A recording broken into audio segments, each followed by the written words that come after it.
And the more I've been able to experience singleness, not as something that is primarily characterized by a deprivation of community, but is actually characterized by the opportunity to really lean deeply into community, the more it seems like something really beautiful to me.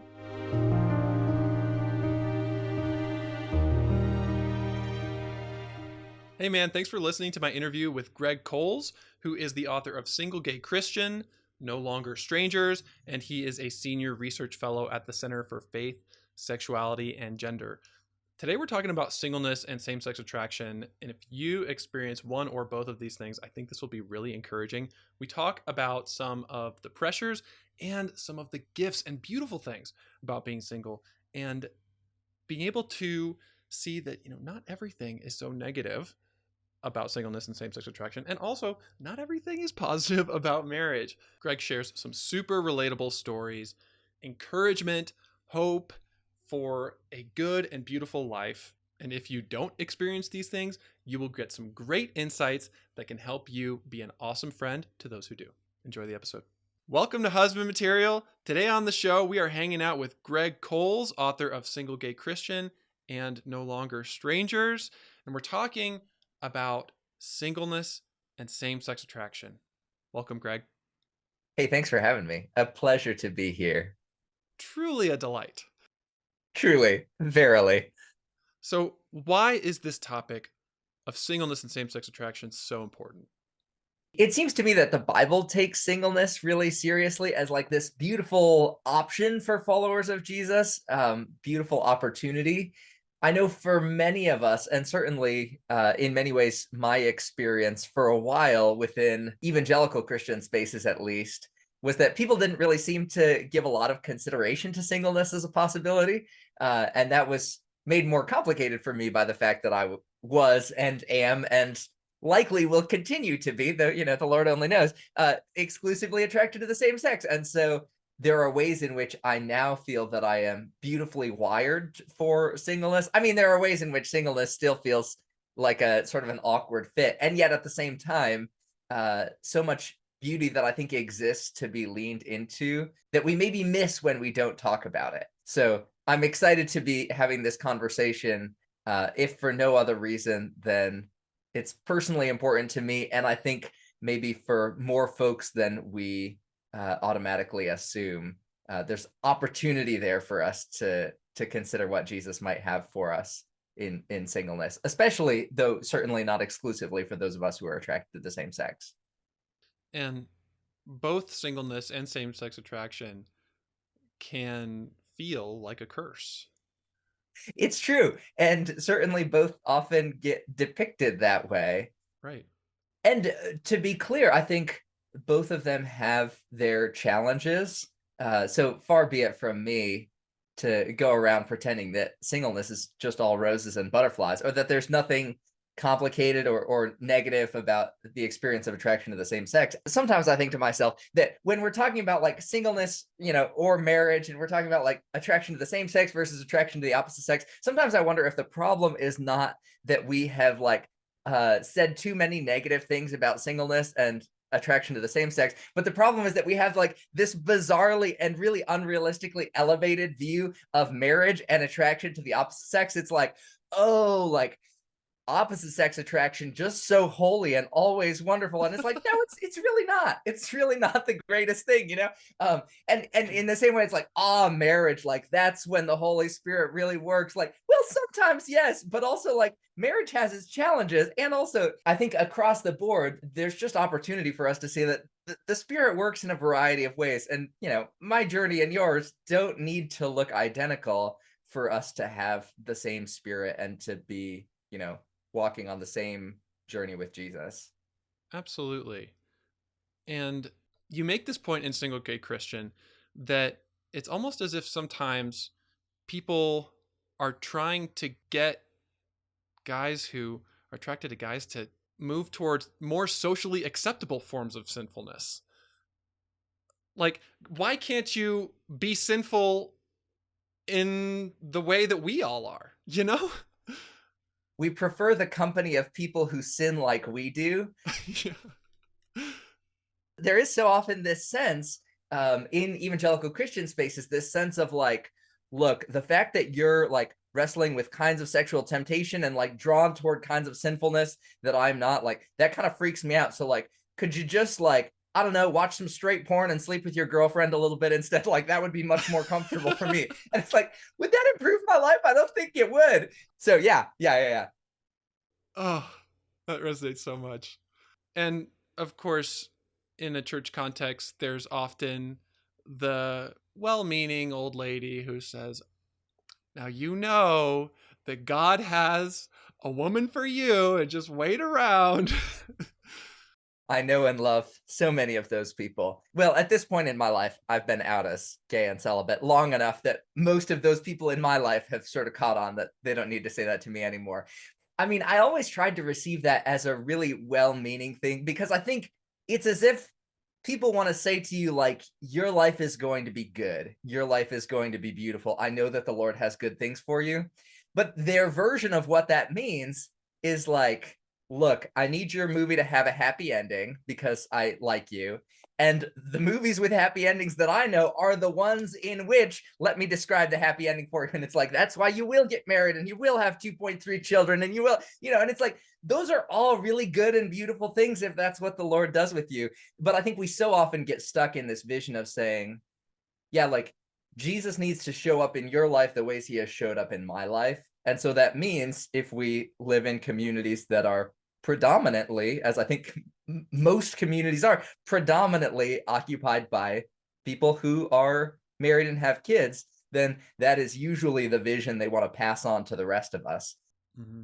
And that just may not be the thing that God is doing. And so, yeah, I always want to encourage people toward, in their interactions with me and just with others, toward seeing the possibility that God might be up to things that are beautiful and yet are not the same as what he's up to with me or with you. Yeah. And also that these parts of you are beautiful too. You know? Yeah, the idea that singleness can itself be a really beautiful thing. I think for a long time I did not see that. But increasingly now I'm coming to see it, not just in my own life, maybe not even predominantly in my own life, but especially as I look at the lives of other single folks and I see like, oh gosh, like there's so much goodness and beauty in that, in the ways that people are able to engage the community around them, and just in the ways that they themselves with Jesus get to model, the human divine love affair in a way that's very, very you and me. I've come to really love and appreciate that. As 1 Corinthians 7 says of the single woman, she is wholly devoted to the Lord in both body and mind, right? I love the way that the single person in Christ has the opportunity to live that kind of life. I think it can be so exquisitely beautiful in ways that I think we're just beginning to glimpse. And it's hard to glimpse that because of all the pressure. So what are some of the specific pressures faced by men who experience singleness and attraction to other men? Yeah. In addition, certainly, to some of the social or cultural pressure to like, why are you not getting married? Why are you not going for this? One of the narratives that I think was really common there, and one that I certainly heard in my formational years, was the idea that you were supposed to like save yourself for marriage, right? Like the reason that you're not going to go around and have sex, the reason that you should abstain from pornography, etc., the reason that you should like steward your body in a certain kind of way is so that when you get married, you'll just have mind-blowingly good sex and it'll be amazing and you will feel so happy that you waited. And I remember the point in my life at which I was like, oh shoot, but if I stay single, like what am I waiting for? Like I'm just like waiting indefinitely for no particular reason, waiting for some mind-blowing sex that I'm never gonna have. And I was like, this no longer works as a rationale for me. Like I'm gonna need some other reason to do this besides just sort of casting about being like, maybe someday somebody will. Yeah. And so I think that was really important for me formationally to begin to ask, what does it mean as a single person to have another reason to want to steward my body in a way that honors God beyond just this proverbial carrot down the road of like, it's so you have great sex later. And as you briefly mentioned before, marriage is really not that way. It's a false promise. Sexless marriages are much more common than you would think. Mm. And they're fraught with the conflict and the brokenness that we have in any close relationship. Mm. So, with that aside, Greg, how did you navigate this? Certainly I wouldn't pretend to have done it perfectly. And it continues to be a source of good ongoing conversation between me and Jesus. But one of the principles that has been really helpful for me, I mean, so I mentioned a little bit earlier, 1 Corinthians chapter 7 and its discussions of singleness. I spent a lot more time with 1 Corinthians 7 for a while before I paid more attention to what had come right before it in 1 Corinthians 6, which is this sort of more general statement about sexual immorality. And I used to sort of read it somewhat quickly and be like, yeah, Paul's saying sexual immorality is bad. I know that, moving on. But I kind of slowed it down at some point and looked at the language Paul was using and kind of the logic that he gives, the reason that he articulates for why he's asking the Corinthian church to steward themselves in this way. And what he says is like, don't you know that your body is a temple of the Holy Spirit? Like, you're not your own. You were bought with a price. In other words, like, God takes such a deep interest in the way that we are embodied. Like, there's such purposefulness in that. And it's because of that our logical response is the thing Paul's specifically concerned with there is like, don't go out and unite your body with a prostitute. I mean, of all the many like sexual sins I have struggled with, like seeking out prostitutes was never like super high on the list of things I particularly was wrestling with, which again is why I sort of like skipped past this passage relatively quickly. But the broader point is like, don't use your body for the things that don't reflect the great honor that God has imbued within you. Use your body in a way that reflects the deep interest, the deep care that God has for the very nature of your creation. And I think that became significant for me in large part because the idea that I was like supposed to be saving my body for this other person who would be coming later made me feel like, well, if nobody's coming, I'm not saving this for anything. But that notion in 1 Corinthians 6 that there's actually a great intentionality that God takes in the way that I'm embodied made me feel like, oh no, it's not even just that I'm like saving this for something later. It's that I am stewarding this because it's already not mine, and because there's already someone who perceives me fully and who perceives me with a gaze that is only and entirely loving. And so much of that core desire of my heart to feel like I am seen, like I am perceived, like someone looks at me and is like, I love you, not just like concretely, physiologically, I love you, to know that that sentiment already exists. That sentiment has always existed and will exist on into eternity. Like, I don't have to go find somebody to say that about me because there's already someone who has always said and always will say that of me. I went from feeling like I was hanging around and waiting for something to happen to feeling like I was already committed, already promised, already, if not quite married, since in the eschatological sense, the marriage between Christ and the church is yet to come. At the very least, I am affianced. I am promised. Betrothed. Betrothed. Quite so. Yeah. And that seems worth waiting for. Absolutely. And that reminds me of another great book, Washed in Waiting by Wesley Hill. What a classic, Wes. Yeah. And he talks about 1 Corinthians 6. In our context of outgrowing pornography, it might be worth noting that the word for sexual immorality there is porneia. He's saying this is why you stay away from porneia. And I also love how he says the body is the Lord's. Like, the Lord is for the body. Mm. The body is for the Lord. Mm-hmm. What a profound statement I don't fully understand. You and me both, brother. Yeah.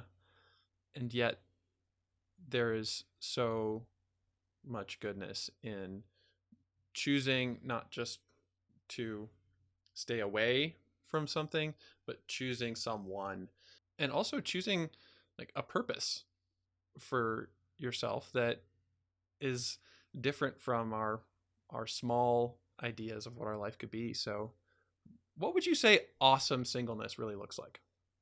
I think for me, so much of what has made singleness awesome, and what makes it most awesome in its awesomest of moments, uh, has to do with rich embeddedness with the family of God. And so there are really beautiful ways that married people, whether they're married with kids or married without kids, can, as a marital unit, as a family unit, there are ways they can do things that I cannot as a single person. And that I think is really beautiful and wonderful, and I bless and support it.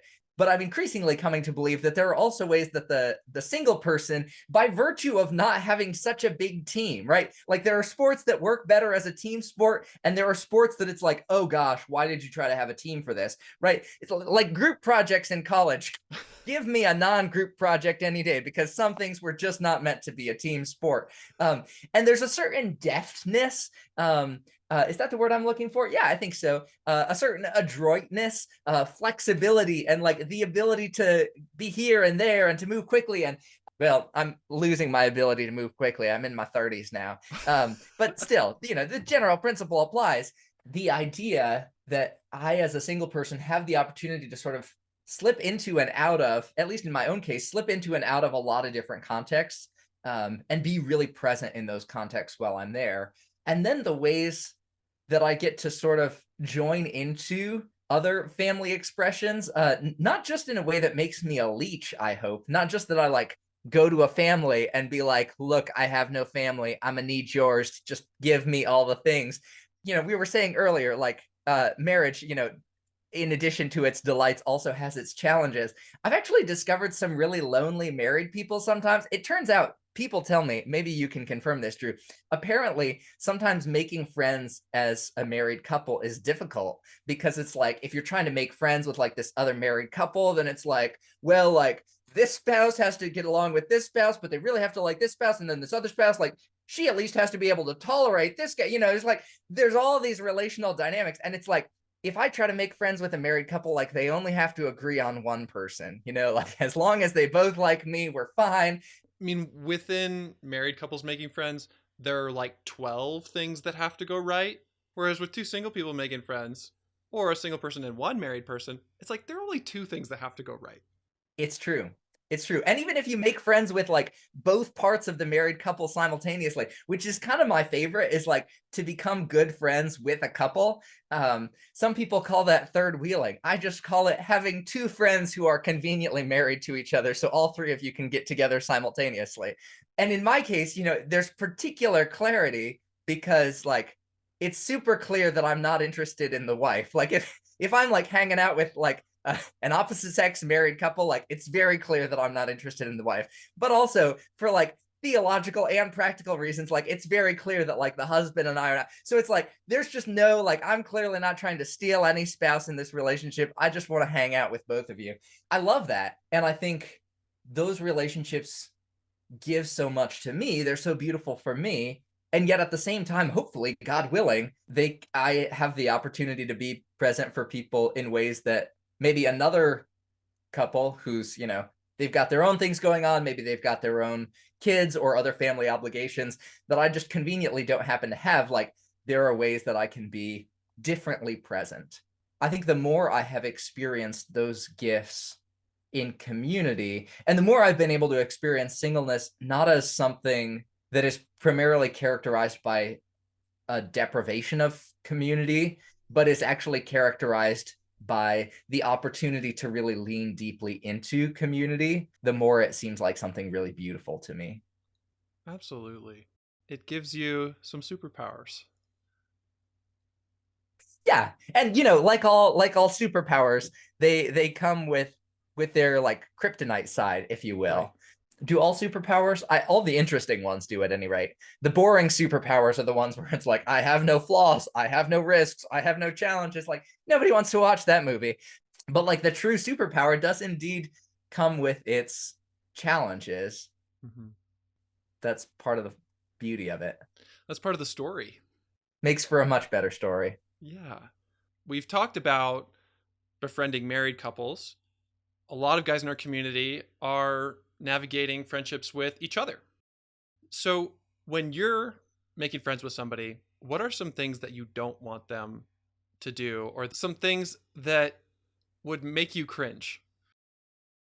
Ooh, excellent. Relationships can kind of toggle between really surfacey and like reaching to a certain kind of depth. And I think sometimes people really want to get to like, I want this relationship to be deep, like I really want to reach the deep things. But what they'll do is they'll kind of ride on the surface, and then all of a sudden they'll do like a pew, like, and let's go down here. And then they'll like pop back up for air and be like, now let's talk about absolutely meaningless things. And now back to I appreciate the desire to like have deep things in relationship. And I think it's really important. And yet depth in relationship needs to come as a natural expression of like the growing depth in relationship, so that we go into the deeper waters together, as opposed to like floating on the surface and then being like, and after talking about the football game, let me now ask you a really intense question about the most personal secret you've ever had in your life. And I think this is especially true when we're talking about depth in relationship that's related to our experiences of and our processing and figuring out how to respond to stuff related to sexual temptation. Yeah, this happens sometimes in our community too. Guys who don't know each other at all will open up about their darkest secrets right away. And that feels icky to me. It doesn't follow a natural progression of a Mm, friendship and vulnerability. It's not always safe mm, emotionally or sexually. sure. I think there's a lot of wisdom in having a gradual, natural development of getting to know someone. And that's different in person and online. Oh, yes. The ways that online only or predominantly online relationships have sort of come increasingly to supplant some people's like infleshed, embodied interactions with people. I think the soul struggles to regulate online interactions. I don't think it's built for them in quite the way that it's built for human interactions. Maybe like a simple and easy example of this is like how easily cruel and awful people can be to each other online. Like the things that we say about each other when there's a computer mediating, that it's like, look, if we sat down and you were talking to my face, you would never in a million years, like, you may still think I am the scum between the toes of the earth, but you would not say it like that if you were sitting here. I think that lack of regulation seems to me to also express itself in other aspects of relationship as well. So I'm thinking of like a community like the one you guys have, where there is rightfully a lot of opportunity for vulnerability, right? Digging into some deep parts of the self. I think one of the dangers there is, to the degree you're relying on this digitally mediated community, these digitally mediated relationships, to be the place where all of that occurs, some of the regulatory practices of the body that play out really effectively in fleshed relationship, I think struggle to do those things when you're online. And so when I think about like who are the ideal people with whom to share some of those deep things, I think not that you can't or shouldn't be involved in spaces like this, which I think, I've heard many reports of all the great things that happen. So, kudos. And yet I also just want to encourage people, like, find some people where you are, like have some people in your local church community, like in your chosen community where you are, and make sure that those are relationships in which you are pursuing the kind of like soul depth and vulnerability that allows you to have the kind of freedom that you're looking for. Because I think relying exclusively digitally mediated relationships for that kind of depth and intimacy, it's sort of like the pornographication of emotional vulnerability, right? To say, like, instead of turning my sexual impulses to the online space, I'm just going to take like my emotional impulses and put them in the online space. Like, it's maybe in some ways an improvement from the pornography, and yet it's still sort of the soul doing the same kind of thing. Like, just close the computer for both purposes. Go find an actual person. And I'm not saying go find an actual person and just sleep with them, to be clear, but the way that we're just ordered toward being embodied with one another. And so I think I think it's always a risk to shut off that part of ourselves. Amen. Porn is disembodied.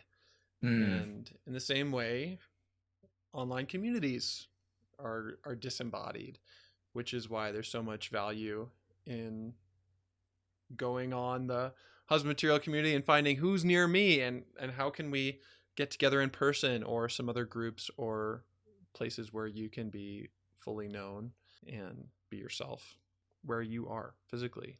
Greg, in your friendships, what is healing for you? What has been most healing for me in friendship is to experience the presence of people who just want to be present with me, who don't need me to perform. They don't need me to like be, whatever checklist of proper things, but who simply like take delight in my presence because I am present. It's often said, and perhaps said to the point of cliche, though I think perhaps said that frequently because it's so very true, that so much of what we perceive about God we perceive through our experience of it from other people. And for me, what is so tremendously healing about those friendships where people are like, let's just be present, is that it becomes a reminder and a reassurance in my own heart of the ways that God can simply take delight in me apart from my ability to perform for him, apart from my ability to have all the correct theological answers, to check all the correct boxes, that the sheer fact of my existence has value, right? Which is it's a very Sabbathy principle. And yeah, maybe the idea of practicing Sabbath feels sort of old school, or even perhaps feels really legalistic to some of you hearing it, like, oh, Sabbath, that's something rule followers do.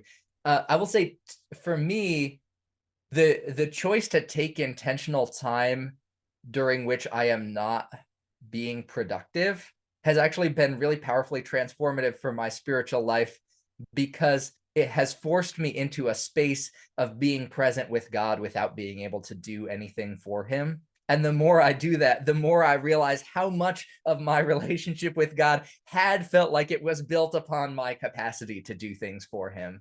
And so I think, by a similar token, yeah, the friends with whom I experience their delight in the sheer fact of my existence, that too is participatory in the joy that God takes in me and I in him. I love that so much. In Single Gay Christian, you talk about how huge that was for you to realize that you are not like a mosquito. You tell the story of how you and your dad would talk about, why do mosquitoes exist? Like, were they good before the fall? What were they doing before they became blood-sucking, annoying blemishes on the earth? And you use that to talk about, well, am I like that? Like, what is same-sex attraction at the core? How do you view this part of you that you once felt was a mosquito? I think the reason the mosquito analogy resonated so strongly with me is that, like, when I looked at mosquitoes, I sort of saw this thing that was like all negative and no positive. And that was very much how I felt when I sort of looked at my own experience of attraction. And I was like, well, clearly, if I were opposite sex attracted, that would be an experience that was like all positive, no negative. And I was like, and I'm here in this experience, which is clearly all negative, no positive. I love the way you used the word healing earlier in your question about friendship. And I think that feels like a fitting word to hear, that it has been healing to sort of reorient my understanding of those things. And of course, healing is an interesting word to use because so often when people are talking about attraction to the same sex and then they talk about healing, what they mean is like, then I was healed and I became attracted to the opposite sex, which again, per our previous comments, like, if God's design for us, his followers, is that we either be faithful in marriage to one spouse of the opposite sex or faithful in celibate singleness, then either attraction to lots of people of the opposite sex or attraction to lots of people of the same sex, like, apart from the one person that you may or may not be married to, like, that's still a lot of people that you're attracted to that you are not called to do anything about it. or more precisely, you are called to not do things about it. So I think one of the things that has been healing in the way I think about my own experience of attraction is to recognize both that I, as with all of my straight brothers and all of my other siblings in Christ of all experiences of attraction, like there are certainly ways in which I am an inheritor of the fall. But again, I'm an inheritor of the fall, and that's also true for you, Drew, and that's also true for all the rest of us. Like the ways that we experience ourselves, the ways that we experience our attractions to one another, like those things are messed up in some way. And the more that I could see that to be true of all humankind, and simultaneously, the more that I could see that even as there are these beautiful opportunities for redemption, right? Even, for somebody who's straight and male, the opportunities for that person to steward their experience in a way that says, like, maybe I'm called to be married to this one woman, and I will be faithful to her. Like, that's a beautiful opportunity for redemption.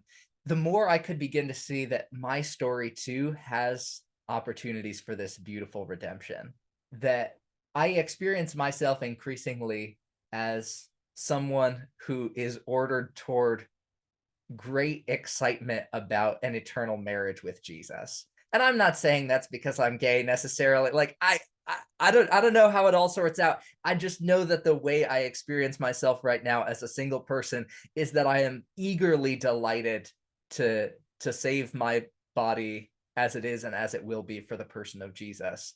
And that is true for me in a way that it is just a little bit differently true for me than it is for anybody else. I think there are ways in which my experiences of attraction and even my experiences of lack of attraction have set me up for a really, really beautiful life.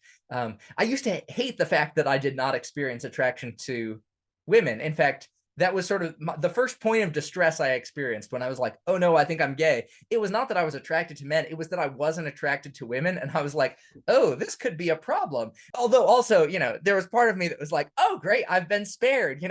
I was a very conflicted child. Well, you grew up in this purity culture where everybody was telling you to shut those feelings down, right? And everyone was Sure. like, you're a raging animal who's going to devour women. So you're like, oh, thank God that's not me.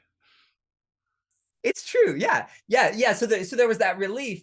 And yet at the same time, there was this sense of like, oh, but if I can't get properly attracted to a woman, like this may make marriage complicated, and like marriage is supposed to be the thing. And but my lack of attraction to women also has its really, really beautiful components. I mean, I alluded earlier to the fact that like when I hang out with a married couple, it's like very clear I'm not making moves on the woman, very, very clear. There was a time when I used to feel bad about that. In fact, I have a memory that I talk about in Single Gay Christian of like finding a picture of a scantily clad woman and being like, like I think I'm supposed to be able to lust after this picture, and being like, I'm going for it. And now I look back on that moment and I'm like, what a foolish thing to think that my life would be improved by having sort of this greater draw toward or capacity for lust that I don't have. And now I think how joyous it is that it's the easiest thing in the world for me to think of my sisters in Christ as sisters. Like what a great gift that is. What a great absence of complexity, even as there are other things in life that are perhaps a bit more complicated. But I can take joy in those things. And so again, I think this overarching principle that the more I've come to see in my own life and to believe about the lives of others, like all of us are this complex, messy combination of like that which is broken and that which bears the fingerprints of a God who put us together and is like, oh, hot dang, that is so good. And so I think as we see both of those things coexisting together, the more we can find opportunity to take delight in the particular story and the particular journey that is ours. Amen. That's some gospel goodness. Greg, if you could go back to your 12-year-old self, what would you like to tell him? The last short chapter of my book, Single Gay Christian, is called A Letter to My 12-Year-Old Self. Admittedly, I wrote that like 8 years ago now. So, maybe things have changed since then. I think the basic heart of that message still remains very much the same. I still want to tell that person that following Jesus will cost you everything, and he will be worth so much more than that. I think I still want to tell that person that all the things about himself that he thinks will be a barrier to him being loved by God or loved by the people of God will actually become places where his story creates opportunity for really deep, beautiful love.